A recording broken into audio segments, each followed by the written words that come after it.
Então, vamos nesse vídeo aqui, vamos testar a diferenciabilidade dessas funções, né? Vamos ver se elas são diferenciáveis aqui quando x é igual a zero. E vimos na aula passada que para ela ser diferenciável, esse limite aqui, ele tem que existir, né? Ou seja, temos que encontrar um número real, um número finito, né? Se caso venhamos encontrar o mais ou menos infinito, né? Ou o limite não existir, então a função ela não é diferenciável no ponto em questão. Então vamos lá, vamos testar a primeira função aqui. A função g, né, a sua lei, é dada por g de x igual a raiz cúbica de x. Como é que a gente faz isso? Ora, vamos encontrar o limite, né, lembrando, o limite de f de x0 mais h, ou então a gente poderia até utilizar aquela outra fórmula, que seria similar, né, mas a gente está querendo tratar apenas em um ponto. A gente não quer encontrar a derivada numa forma mais geral, né? Queremos encontrar a derivada exatamente no ponto igual a zero. Então vamos ter aqui o limite de g de x menos g de zero, né? A gente aprendeu isso aqui nas aulas passadas, dividido por x menos zero, com x se aproximando de zero. Então esse limite aqui, né? Vamos encontrar o mesmo valor se fôssemos por esse caminho aqui, tá ok? Da mesma forma, vamos ter que encontrar um número aqui real, né, um número finito, tá ok? Para que essa função seja diferenciável em x igual a zero. Então, vamos ter como resposta aqui o limite de g de x. Quem é g de x? É a raiz cúbica de x, né, menos g de zero. Então, g de zero aqui substituindo vai ser o próprio zero. Dividido aqui por x, né? X menos zero é x, com x se aproximando de zero. Então, o que a gente vai ter aqui é uma indeterminação do tipo zero por zero. O que a gente pode fazer? Podemos transformar o layout dessa função, né? Mudar um pouco o layout dessa função. Então, a gente sabe que raiz cúbica de x dividido por x, pelo processo do conjugado, né? Multiplicando pelo conjugado aqui. Então, para tirar isso aqui da raiz, multiplicamos aqui, não seria pelo conjugado, seria pelo aquele processo parecido da racionalização, né? Só que o processo inverso, a raiz não está aqui no denominador.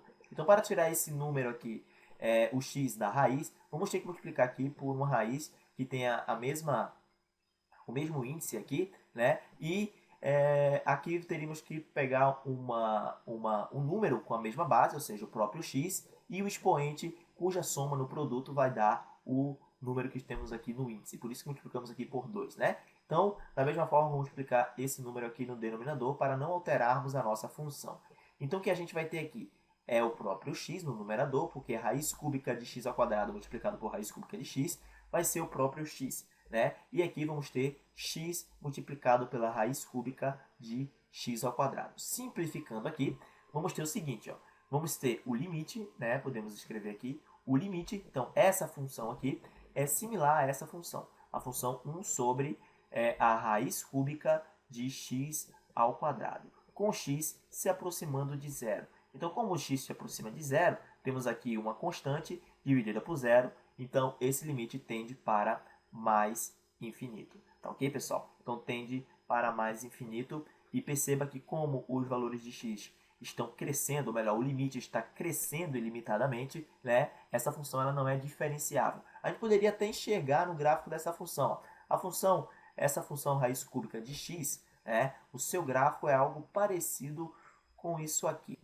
Tipo um S, vamos fazer esse gráfico aqui, né? Ficaríamos com algo parecido com isso aqui, ó. Exatamente, algo bem próximo disso aqui, tá ok, pessoal? Então perceba que, como vimos, a interpretação da derivada nada mais é que a reta tangente que passa naquele ponto. Então o ponto em questão aqui é esse aqui, né? Então perceba que se pegarmos um outro ponto qualquer, o que a gente fez aqui, e nos aproximarmos aqui desse ponto, né? Nos aproximarmos desse ponto, então as retas, né, essas retas, aqui teríamos uma reta secante, é isso? Teríamos uma reta secante, e quanto mais próximo desse ponto estivermos, ou mais próximo de zero estivermos, né, mais essa reta estará a 90 graus com relação ao eixo x, né? Então, a tangente de 90 não existe, não é isso? Então, isso aqui é uma explicação, né, geométrica de que a função ela não é diferenciável no ponto onde x é igual a zero, tá ok?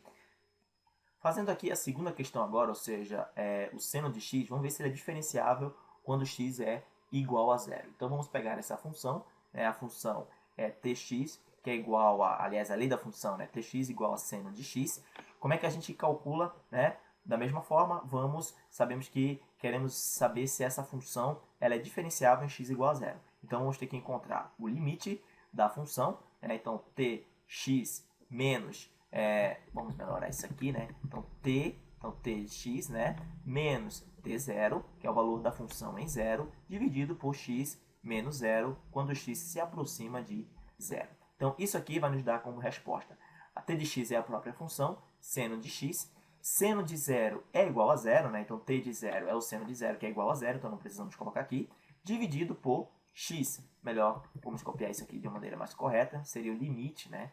O limite de seno de x dividido por x, quando x se aproxima de zero. E a gente sabe que esse limite aqui, né, é o limite fundamental trigonométrico, ou seja, a resposta disso aqui é igual a 1. Ou seja, encontramos um número aqui finito, um número real finito, certo? A nossa função, então, em zero, ela é diferenciável. Podemos até enxergar no gráfico da função seno o que fizemos aqui, né? Então, no gráfico da função seno, a função seno ela é mais ou menos parecido com isso aqui, né? Então, continua aqui também para a esquerda de x. Beleza. Então, o que a gente encontrou aqui, ó, o que a gente encontrou é uma reta, né, cujo coeficiente angular é igual a 1. Então, a nossa tangente aqui, ela tem um coeficiente angular igual a 1. Seria a nossa reta, seria algo parecido com isso aqui, ó, né? Se você tentar encontrar a equação da reta, dessa reta aqui, seria a reta y igual a x. Beleza, pessoal? Então, essa reta aqui, então a nossa função, né, seno, ela é diferenciável em x igual a zero. Tá ok? Então, era isso que eu tinha para falar sobre a diferenciabilidade. Espero vocês nas próximas aulas. Espero que vocês tenham compreendido também essa ideia, né, de saber se uma função ela é diferenciável em um determinado ponto. E eu espero vocês também, eu espero vocês no site, né, matematicabyjosé.com. Inscreva-se aí para receber as atualizações dos vídeos que são postados aqui, ok? Até mais!